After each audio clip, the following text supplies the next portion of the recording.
All right, there we go. The video has begun. So, hello and welcome everybody to the Interledger community call.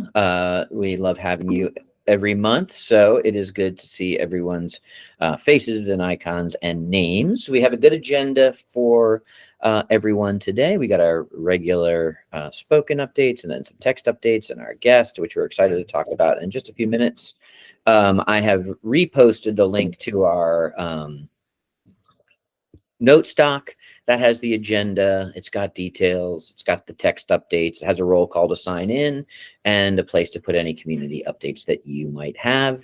And feel free to use the comments section or make comments or whatnot in that doc. That doc is every meeting we've had going back for at least a large stretch. So you can also see some of the history and get a kind of a regular commentary on this meeting. So thank you. We also release it as an audio file. So, and if you want that directly, let us know. But if not, we also put it out in podcast form. So you can also subscribe through your podcast player of choice. All right. So the first thing we're going to do, I believe I saw Adrian's name scroll across. So Adrian, I will hand it off to you for a Findboss update. You did indeed. Hi, Chris. Hi, everyone. Yeah, it's been a busy month. I've been doing a bunch of traveling, so just catching up this week with the rest of the team.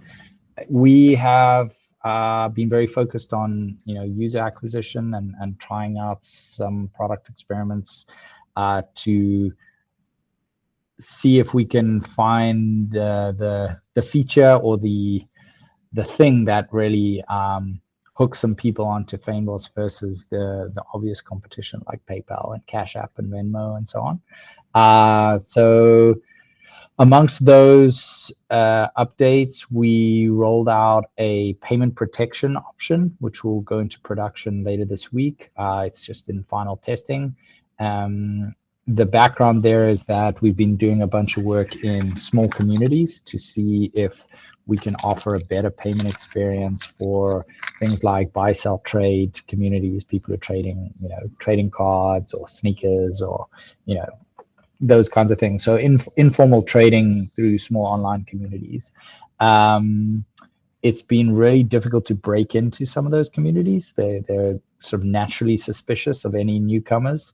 As soon as you try and tell people, hey, we've got this new way of doing payments, they immediately assume you're trying to scam them and steal their money.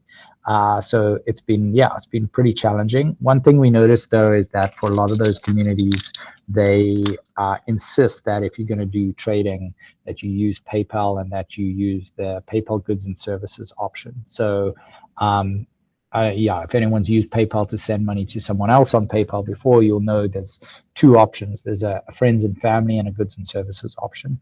If you choose friends and family, the receiver doesn't pay any fees, but if you choose goods and services, they do. But what those fees cover is protection for the buyer. So if you buy something from someone on PayPal and you're explicit that it's a goods and services transaction, PayPal actually protects your purchase. So if you don't get what you paid for, then you can dispute it through PayPal and they'll help you get the money back. So we wanted to at least be able to offer something equivalent. We think what we're offering is better in that it's usually the buyer that wants protection or the buyer who's getting protection from a scam. And yet it's always the seller who has to pay. So what we noticed, the big friction in a lot of these communities is I put something up for sale for $50. Someone says, great, I'll pay you. And I say, well, and I as the buyer say, well, I want to use goods and services, and the person says, well, okay, but I'm going to pay for that, so then you need to send like $51.50, and so there's a whole kind of back and forth on figuring out how do you get the buyer to cover the costs of the goods and services. So what we've added is buyer opt-in payment protection. So if you use Findboss to send someone a payment, you can opt into payment protection, and the details of what that means are on the site. But it means if I send you, Chris, $50 for a Pokemon card, I never get the Pokemon card, I can log a dispute, and we'll try and follow up and make sure that you either get the goods or you get your money back. And we're trying to do something a little novel here in that most of these services have sort of a flat rate goods and services charge. We think what they're not doing well enough is actually evaluating the trustworthiness of the seller based on historical context and the type of trade being done. So if I'm buying a Pokemon card versus, sneakers versus, I don't know, a TV, those all have different risk profiles as a purchase. If the seller's done 100 sales in the past and never had a dispute, they're obviously much more trustworthy than someone who's doing their first sale. So we want to, we're just getting started on this, but we've built kind of a rules engine there that evaluates all of these things and calculates the cost of the purchase protection on the fly, based on who the seller is, and we'll start incorporating other dimensions in that calculation over time. So that's the one thing. Obviously, like just rolling out, so interested to see what the reception is going to be like from the community when we get that out. The other is a referral program. So we've just kicked off our referral program. Very simple rules. If you send the first payment to somebody, you and that person get paid a referral bonus. So there's no referral codes or anything like that. Basically, everybody who signs up to Faneboss will get a referral bonus along with their first payment, as well as the person who sent them that payment will get a referral bonus. We're limiting it to 3 payments per day per sender for now. And we also double the bonus if it's sent to a linked account. So we're trying to encourage people to link their Discord, Slack, Twitter identities to their wallet. If you do that, you get $20 instead of 10. So that's also just rolled out, and we've started doing some marketing around that, and we expect us to do a lot more sort of push around the referral program over the next little while. And then some exciting conversations with a company in South Africa about potentially enabling Faneboss in South Africa and being able to do cross-border between here, US, and other countries. They're already a company that's dealing with other participants in the ILP community. They're not doing anything ILP specific yet, so we're hoping we can sort of use this project as a way to bring them into the fold. It's very early days, so I don't want to say who it is or share too much detail in case nothing happens. And I certainly haven't got their okay to talk publicly about what we're doing. But yeah, hopefully by the summit we'll be able to make some announcements on that. And I think, yeah, we should have international payments from the US into most European countries, the UK, India, Japan, by early November. So hopefully by the summit. What that'll mean is we can start signing people up in those countries for receive-only accounts to start, and then which obviously means as soon as we can get web monetization rolled out, they'll be able to use those accounts to receive web monetization payments. Then we'll hopefully have the sending side wrapped up pretty soon. We've got a partner that we're talking to about that, and a lot of back and forth there, but hopefully get that resolved soonish. So I'll be at the summit as well as 2 other Fanebossies. Kieran and Omer will be there. I'll be speaking, and we're looking forward to seeing everyone there. All right. Thank you, Adrian. Some meaty updates and some intrigue. So watch this space over the couple of weeks, and definitely at the summit, where I think Adrian probably will have some more announcements and updates. The other one is actually Interledger, and we got a couple versions of that today. One, and you'll see all this in the notes doc. So if someone maybe can paste that again for any noobs that came on, that they can get right to that. But one, just a reminder, if you haven't gotten your summit tickets yet, or you're still debating on whether to come, there's a link right there to the summit tickets.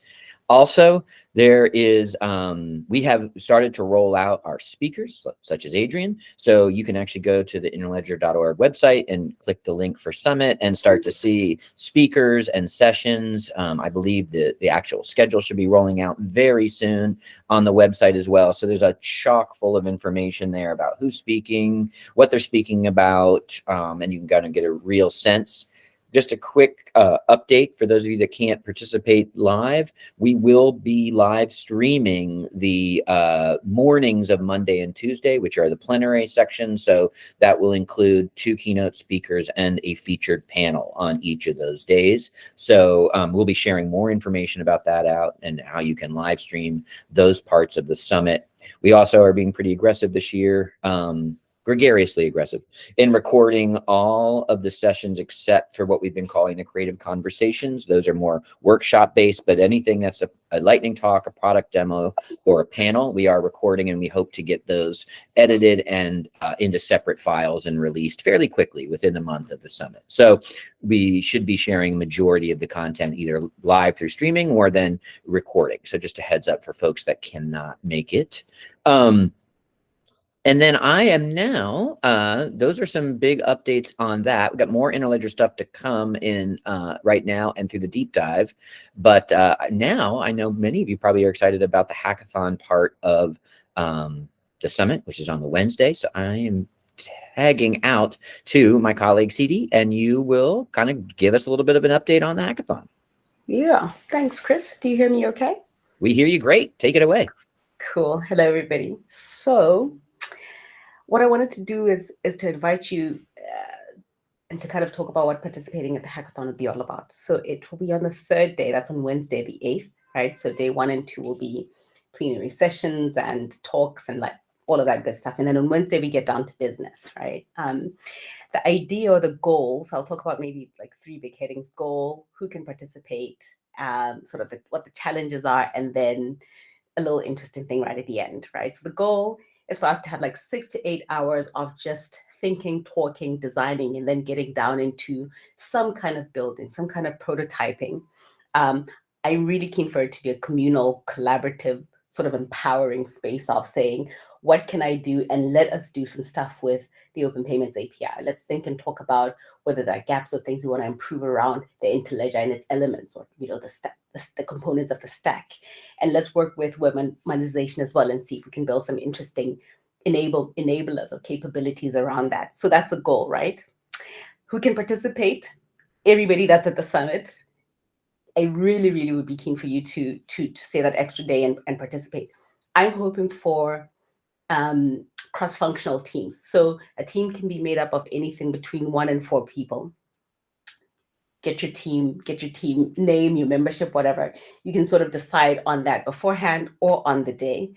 Cross-functional would be really cool in my mind, because I think at the summit we will have different types of minds that have appreciation, knowledge, and expertise, and different ways of looking at and coming to payment enablement, payment initiation, payment needs, right? And I think that sometimes makes for a really helpful conversation around design and building and thinking about improvement, etc. So as cross-functional as possible, but if you're a developer, if you're an architect, if you're an enthusiast, or somebody that knows about payments or financial services, know that the idea is for there to be space and conversation with you too, okay? Challenges, right? The next big topic is, what are the challenges? We have 3 big groups right now. There might be another 1 or 2 that come into the fold. Group number 1 is a design challenge. So talking about improving or changing or filling in a gap in some element of the Interledger stack, right? Are we thinking about any element of the protocol? Are we thinking about the specification, the actual implementation, or overall design, or alternatives? So that's, I guess, the less codey, buildy challenge. The second category is more around using Open Payments, the Open Payments API, to do, it'll be, I guess, something a little bit less meaty, if it's 6 or 8 hours that we spend together, but a checkout flow, pay with Open Payments for your online application, your e-commerce application, or setting up the ability for a client application to be able to use up to a maximum of X amount, right? So delegating some access or some permissions for an application to be able to transact with smaller amounts and without exceeding an upper limit. So some kind of pay with Open Payments functionality that would be doable in that period of time, right? Or the current implementation of the SDK is a Node maybe write it in a different language, right? So the idea is to get this sort of vibrant thinking and engagement and building around open payments. That's group number 2.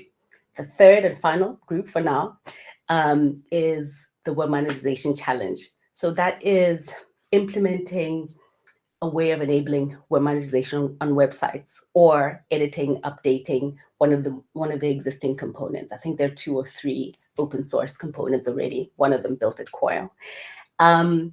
Or we're also pretty keen to see or to have web monetized creators, right? So people being supported, be able to interact visually in some way with their supporters.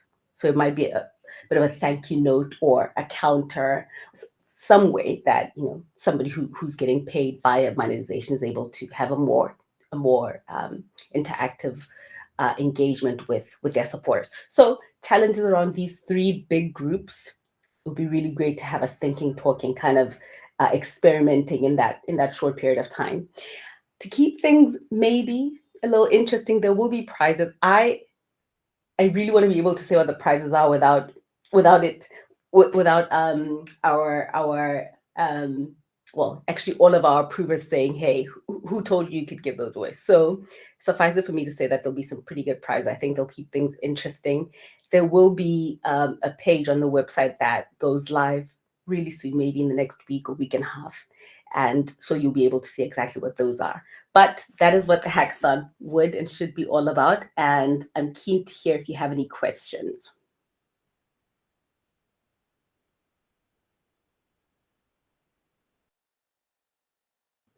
Cool. If there are no questions, it's back to you, Chris. Thanks.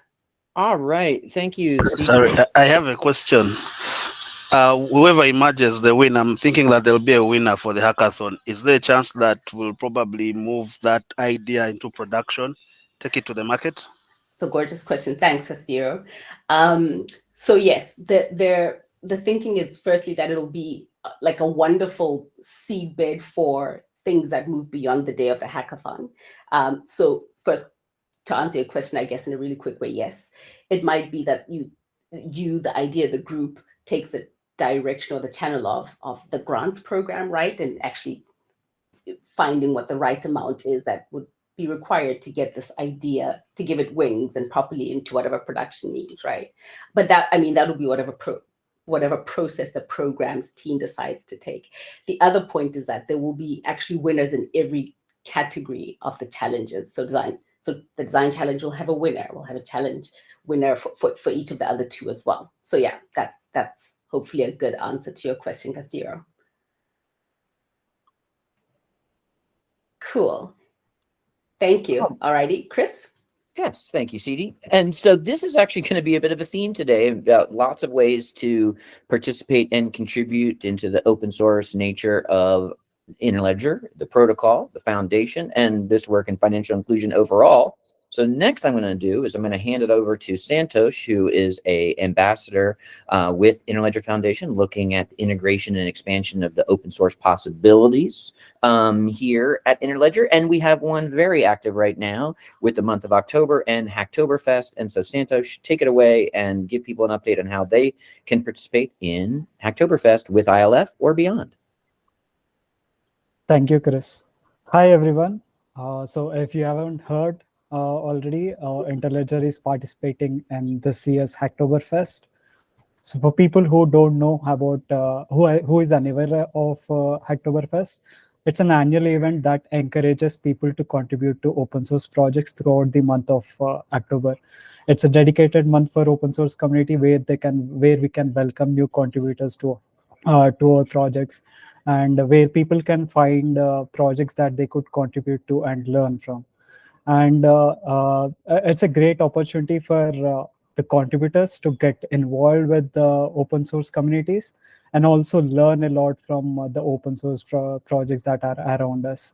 And we believe Interledger can play a significant role in this open source campaign, and that's why we are participating in this year Hacktoberfest as well. And apart from the contribution program, we also have an exciting rewards program for the contributors. So please share this campaign with your communities and organizations, and we would love to see more contributors getting involved in advancing our mission.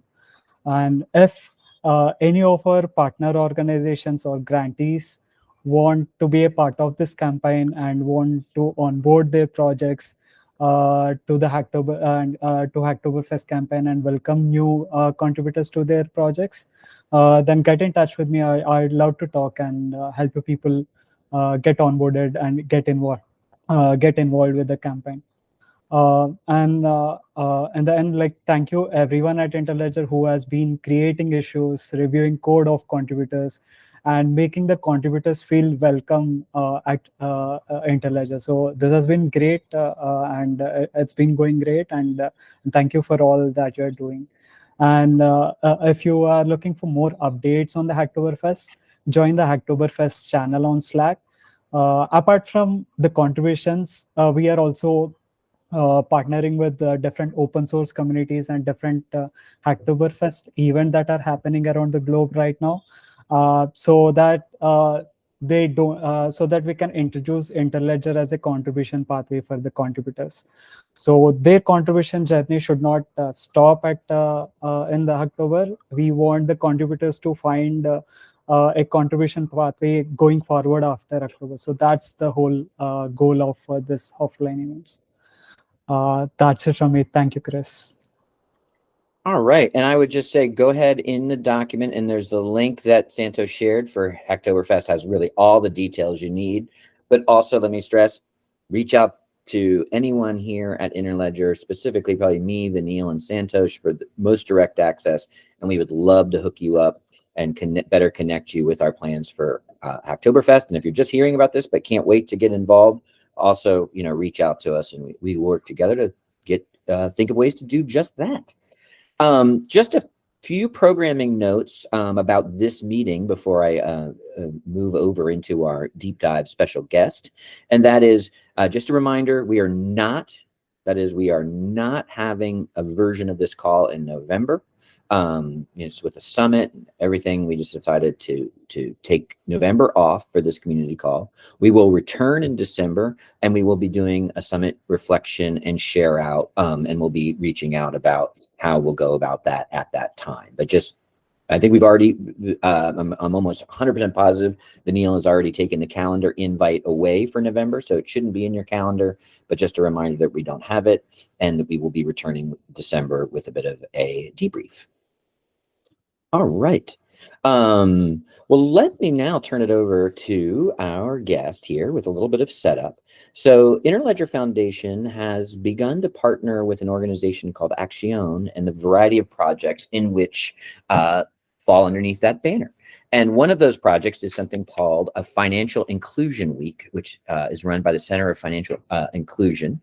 And it is actually next week. And is kicking off soon. So we thought we would definitely be benefited by inviting Ariel, who has been managing, running, directing, curating, problem solving, all of the things for Financial Inclusion Week, and invite her to talk a little bit about what that means, what's going on, what are the connections to this community, and just basically give you an intro. It's a free registration, by the way. It has some amazing sessions and other activities. I put all the information in the doc that you might need, including the sign up to participate, and a link to actually the session that we will be hosting, I believe, next Wednesday at 9 a.m. Eastern time. And that is with our CEO and president, Brianna Marbury, hosting a conversation with the People's Clearinghouse and ThistaWorks around the need to have grassroots digital financial education before you can do digital financial inclusion. So, and the connection between those two things.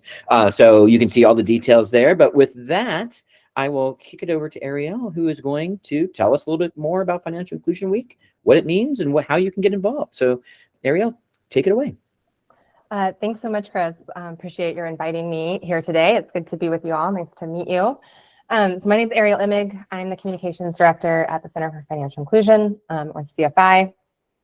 Based out of the Washington, D.C. area, and been at CFI for a little over 2 years now. So happy to have the opportunity to chat with you about this event, a little bit about our organization. I did prepare just a couple of slides, so you don't have to just stare at me. So let me go ahead and share my screen. And then feel free to interrupt me at any point. I'm happy to answer questions and kind of keep this informal. Let me know when it's sharing. Is it good? You are good and shared. Okay, perfect. All right, so as Chris said, Financial Inclusion Week kicks off next week. It's been a whirlwind to get here, but we're really, really thrilled. So I thought I'd actually just kind of take a step back and first give a really quick overview of our organization and what we do at Financial Inclusion Week. At Accion. So Accion is a global nonprofit based out of Washington, D.C., with the mission to give people the financial tools they need to improve their lives. And there are essentially three pillars under Accion. So there's an investment arm, an advisory arm, and an influence arm. On the invest side, there's several teams, one focused on growth stage, inclusive financial institutions, one on innovative seed stage fintech startups, and then the third is focused on innovative growth stage fintech startups. So kind of different niche angles there. There's kind of an advise arm of the institution that works with inclusive financial service providers around the world to provide expertise in technical and managerial support. And then on the influence side, there's the Center for Financial Inclusion, which is the side that the team that I work on.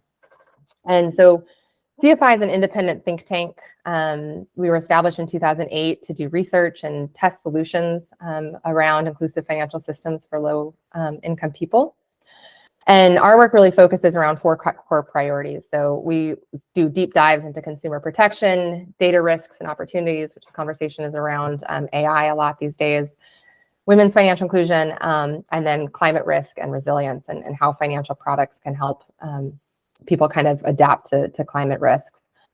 And so we disseminate our findings to key stakeholders, specifically country regulators, supervisors, central bankers, donors, investors, kind of a wide range of people in the space. And then in addition to the research that we do, we also have two major annual convenings. One is Financial Inclusion Week, and the second is the Responsible Finance Forum.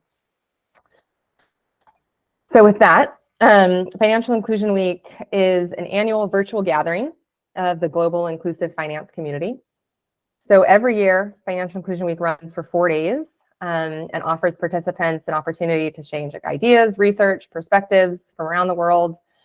It's now in its 9th year, and the event really continues to grow both in size and prominence. And it really started out as a grassroots community-led event where organizations all over the world simply hosted their own events on topics around inclusive finance.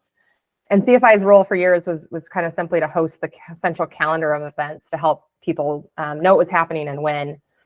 And then when the pandemic hit and so many organizations moved to virtual, we decided to do things a bit differently and moved Financial Inclusion Week onto a central virtual platform for the first time.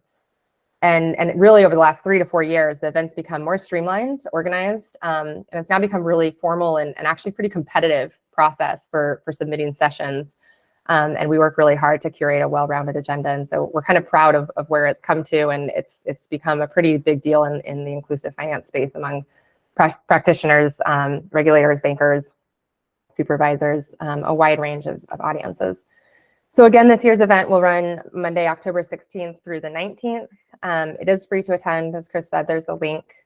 I thought what I would do, we put together kind of a nice intro video. So I thought I would share that. And for some reason, it wasn't working when I tested it earlier in the PowerPoint. So I thought I would just share the video this way.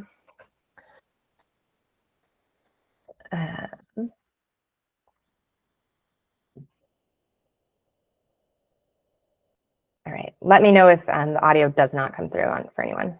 Welcome to Financial Inclusion Week 2023.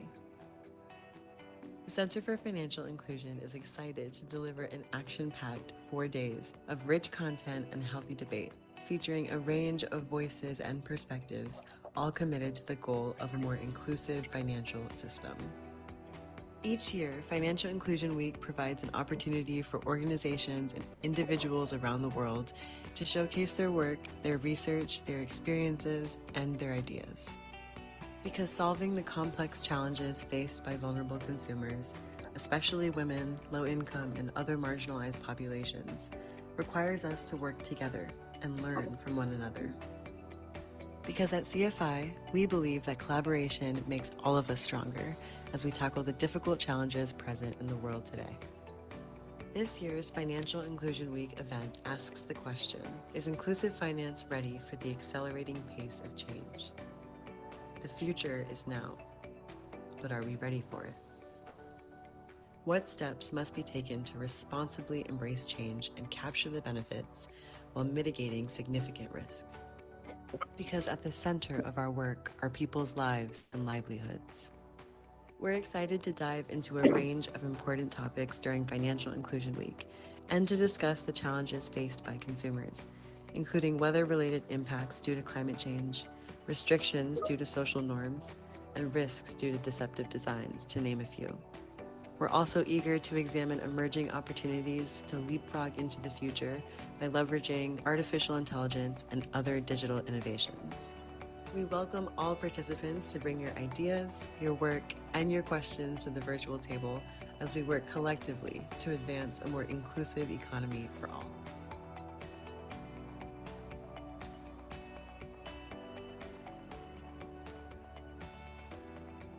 Thank you for joining us at Financial Inclusion Week 2023.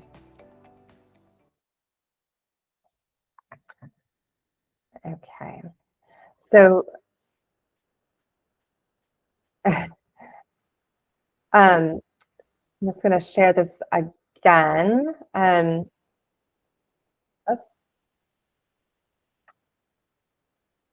Sorry, it just something else kept playing on YouTube. All right, my apologies. So just to give you guys a few notes on kind of the scale and kind of content and degree of this event. So this year we'll be hosting approximately 140 sessions over the course of those 4 days, 40 of which will be live. 100 of them will be on-demand content that is kind of available for viewing at your convenience, and people can watch at your own discretion. Just to note, all the live sessions, like the Interledger Summit, all live sessions will be recorded and will be posted to the platform shortly after. So if you do miss a live session, you can tune in or even rewatch it right after it airs. We have about 330 speakers this year, and we're expecting to have at least as many registered attendees as last year, which was about 3,500 people, which represented 2,000 organizations across 146 countries. So the scale has been grown to a pretty impressive degree, especially for the inclusive finance space, which isn't that large. This event kind of does capture, I think, a good majority of the people in this space. So I thought I'd take a few minutes just to highlight a couple sessions for this group that might be of interest. Again, there's so much content. Really invite you to attend the event, browse the agenda. You can bookmark sessions once you're on the platform of things you'd like to attend or come back to later. But just kind of a couple things that might be of interest for this group specifically. Obviously, Interledger session, as Chris said, will be running on Wednesday live. So we're thrilled about that one. CFI is going to be running a session on deceptive designs and how we can address them. FinReg Lab is going to be talking about AI and making fair financial decisions. New America and EY are hosting a session that will talk about how digital public infrastructure can enable identity verification, digital payments, data sharing, other essential functions. We are going to have a keynote, one of several keynotes, but one will be by Irene Arias with IDB Lab. She's going to be speaking about Web3 and kind of their blockchain technology that they're using in Latin America. And then, so, this is just kind of an example to give you a sense of what type of content is out there. There's also going to be lots of content on gender, AI, consumer protection, migrants, kind of any topic that really touches on the realm of financial inclusion is going to be present at this. So again, really hope you can join and kind of tune in to some or all of the sessions. And again, they'll be available after the event as well if you do register. And then finally, I would be remiss to not say thank you to all of our event sponsors, and a special thank you to Interledger for generously supporting Financial Inclusion Week. It's really great to have the support and be able to keep these conversations possible and allow registration to continue to be free for everyone to attend. So finally, just again, Chris dropped the link in the Google Doc. Encourage you to register, and I'm open to questions if anyone has anything they would like to ask. I have kind of a quick question. You mentioned that you're recording sessions and that they would be posted shortly after they were live. If you sign up as if you sign up to participate, how long can you watch videos after Financial Week? Are they up there forever? Are they up there for 6 months, 2 months? Yeah. So we'll keep the platform up through the end of the year. So about 6 weeks. End of the year is not that far away, which is crazy. So we'll keep them up, but then at that point, they'll also migrate to, there's a Financial Inclusion Week website, so financialinclusionweek.org. All of the sessions continue to live on that website on YouTube in perpetuity. So we kind of pride ourselves in kind of having this database of Financial Inclusion Week over the years. So you can even go and watch all the sessions from 2022, 2021, not that anyone has the time for that, but they do continue to live in the Internet of Things on the Financial Inclusion Week website. So they don't go anywhere. But yeah, the platform will stay active. And it's also kind of a great resource to be able to network. You can view the speakers, you can connect with other people, other organizations. There's direct chats within the platform, kind of a nice way to connect with the community as well during the week. And again, that stays open, but attendance on the platform and engagement does drop off in the weeks following. Awesome. I'm going to ask one more question, and if anyone else has any, just jump in or raise your hand or come on mic after I do. I just wanted to see, Ariel, if you could talk us through a few of the other things that Action and the Center for Financial Inclusion does throughout the year, a couple other highlights. I know this is a big one, but only one of the activities that fall under that umbrella. Sure. So yeah, the Action umbrella is quite large. Kind of, I alluded to, there's different kind of pillars that everyone's focused on and different activities that we do. So Financial Inclusion kind of consumes our time in the fall, but then really in the spring, summer, a lot of our time is occupied by the Responsible Finance Forum. So the Responsible Finance Forum, the RFF, has actually been around for many years, but CFI recently, as of last spring, became the convener of it. We took it over from IFC to be the central convener. And so that's kind of a slightly more targeted audience around kind of regulators and stakeholders in big decision-making roles at kind of the global level, but focusing more specifically on the risks for and responsible finance for low-income consumers and marginalized populations and emerging economies. And so that conversation happened in July earlier this year, and we're going to run it again next year. Already starting to set the agenda and kind of work around that. There's several working groups that also come out of that. So that's, again, meant to be kind of a global community-driven forum platform, as you will, with different organizations kind of tackling specific niche areas. So I know there's a working group kind of going off and running on responsible finance around climate and green products. There's a group kind of focusing on doing a deeper dive on AI, and their works and findings are going to come out and kind of trickle out for the audience as well. And then throughout the year, CFI does our work by receiving grants largely to do deep dives on research. So again, I kind of mentioned the 4 core priorities that we're focused on. But we do, there's also cross-cutting themes. So we do a lot of work. We've done some work with MasterCard Foundation around MSEs, small businesses, and kind of the impact of COVID and how businesses are bouncing back or not bouncing back from that. A lot of the work that we do is on social norms and kind of how do you address barriers for women to access financial services. And again, the work that we're doing on responsible algorithms is also taking off and doing a lot of work on that. So that's, again, the center, that's all under the Center for Financial Inclusion. And then Action has other programs as well. So, they work more closely with, again, startups and actual microfinance and financial service providers and do a lot of kind of technical assistance and support financial and technical assistance for them. I don't know if that, Chris, helped. That was perfect. That was amazing. Adrian, I think you're next. You had jumped into the queue with a question. Yeah, thanks, Chris. Question more about CFI generally. You partly answered it actually in your answer to Chris. I know similar organizations generally have like a published set of principles or yeah, like benchmarks or something that people can use to evaluate systems or ideas against, like, is this inclusive? Does the CFI have something like that? Or maybe, maybe let me rephrase that. Like, how do you define financial inclusion? Like, it's a very broad topic, I know, and the outcomes of projects can be very different, but could still maybe fit under that umbrella, if that makes sense. Yeah, I don't know if I'm asking the question correctly, but yeah, where's your main focus? Like, what are the outcomes you're looking for, and how do you go about that? Yeah, it's a great question. If I understand, I think what you're trying to get at is how do we actually measure impact and what we're trying to achieve, right? Yeah. And I think it's a great question because it's a hard question and something that the sector has actually been wrestling with for years.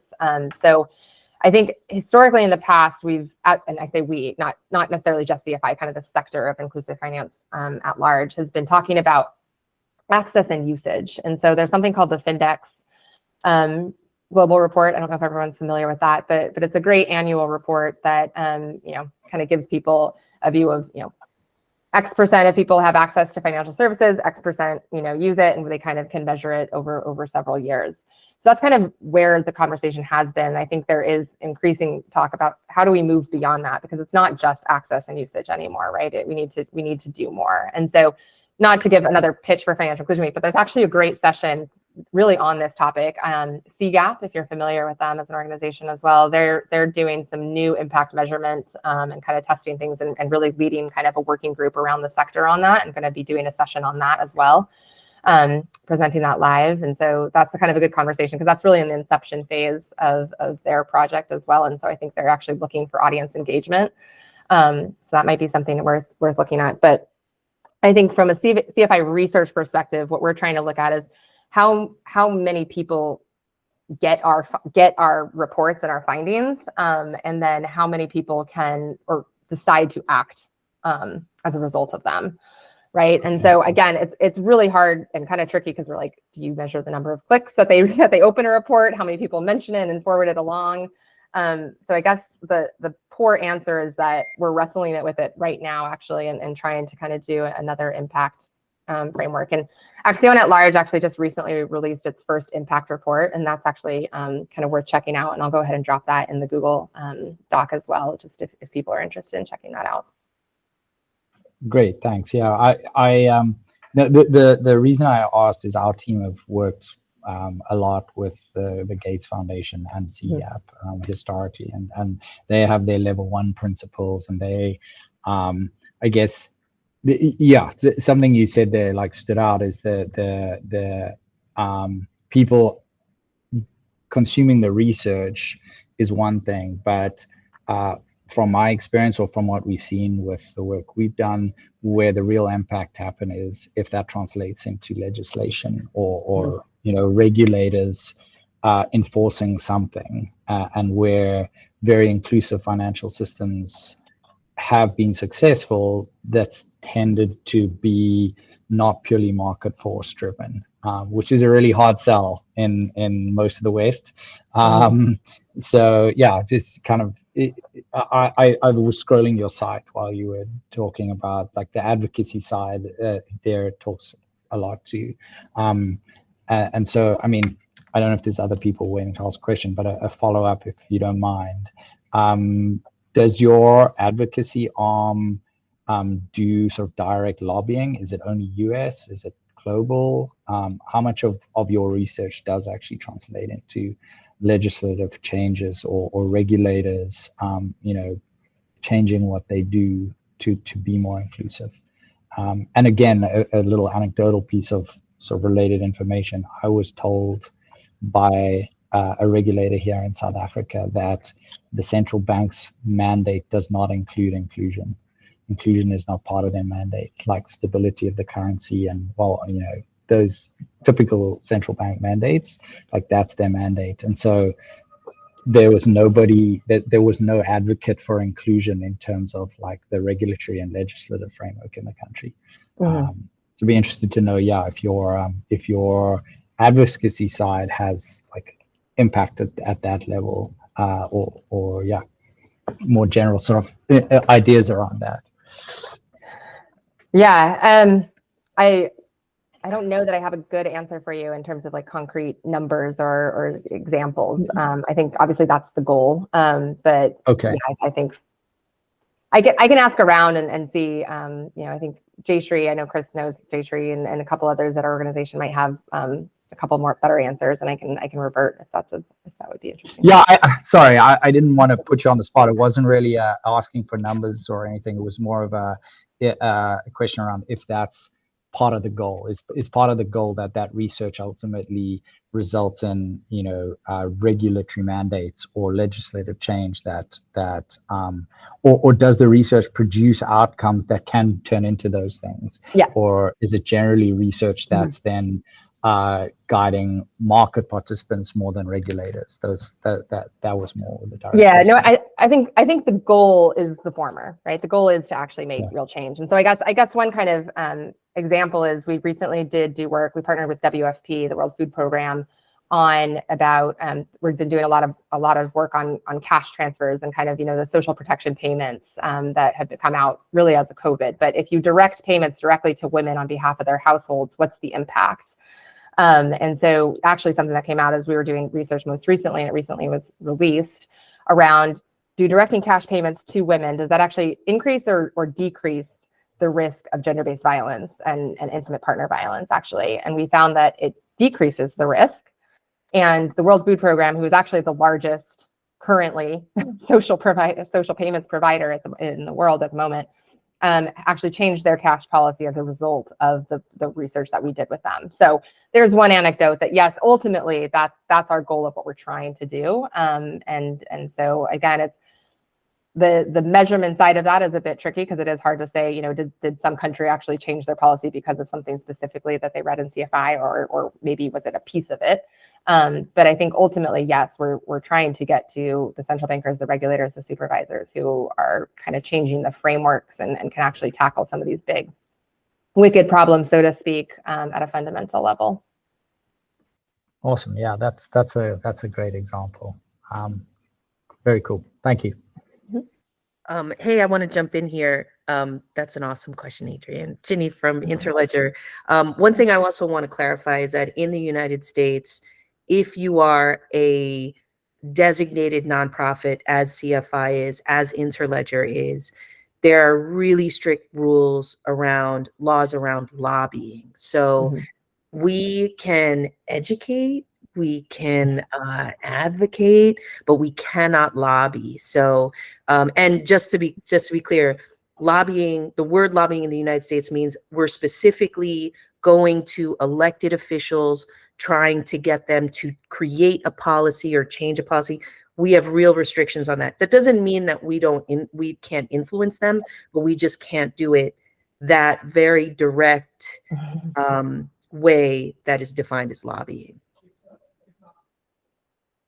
That's really interesting. Thanks, Ginny. Thanks, Ginny. That feels like a big disconnect. But anyhow, thanks. Exactly. I think there's a lot of people frustrated about it as well. So that does raise a couple really good things that I wanted to follow up on as we draw close to a close.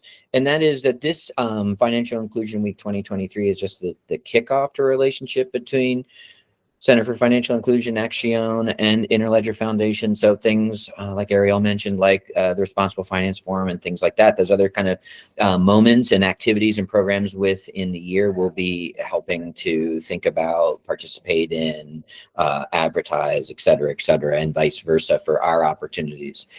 In fact, If you want to go deeper about the work, we will have 2 representatives from Action and this work, Center for Financial Inclusion, at the summit. They'll be participating 2 ways. They will be doing one of the creative conversations. I believe they're running basically a game. So look for that session. It should be fun and interactive. And they will also be in the grantee reception. So Jayshree, as Ariel just mentioned, and then Colin will be the 2 representatives. So they will for those of you that are attending the summit, there'll be lots of opportunities to have coffee, to have breakfast, to participate in their sessions, to catch up and go a little bit deeper with what they do and what we all might do together. Awesome. Well, I think we're drawing to a close here quickly. If anyone has anything, go ahead and open your mic. But if not, I would really encourage you. I see AgnostiPay put a link to a recent blog post of theirs. In that community share out, go ahead and paste your stuff. Even if you think it's kind of silly or it's a blog post or an update, we'll definitely be using those and pick those up in social and other things. That kind of content that you can feed us in that document is perfect, and we will look to amplify, to engage and interact. So that's a great place to kind of feed our queue. So go ahead and check that out before you sign off. I also, while we were talking, I put the 2022 Findex report from the World Bank that Ariel mentioned, so you can grab that real quick. And then she also put some sessions, that the session she referenced for, the direct link for that. So once, not when, but once you sign up for Financial Inclusion Week, and that one is interesting to you, you can add that to your schedule, as well as the ILF one. And then there's some there's a link to the Global Financial Responsible Finance Forum there as well. So really some great information and a lot of exciting stuff as we sort of balance the technical advancements and the policy and sort of mind space advancements that this stuff is going to need to succeed and to integrate and to expand. So thank you all. Go ahead and go on with the rest of your day, and I hope it's lovely and productive. Reminder, no October meeting. No November meeting. This is the October meeting. No November meeting. Regroup with a debrief in December. And I hope to see you next week in Financial Inclusion Week. Thanks, everyone.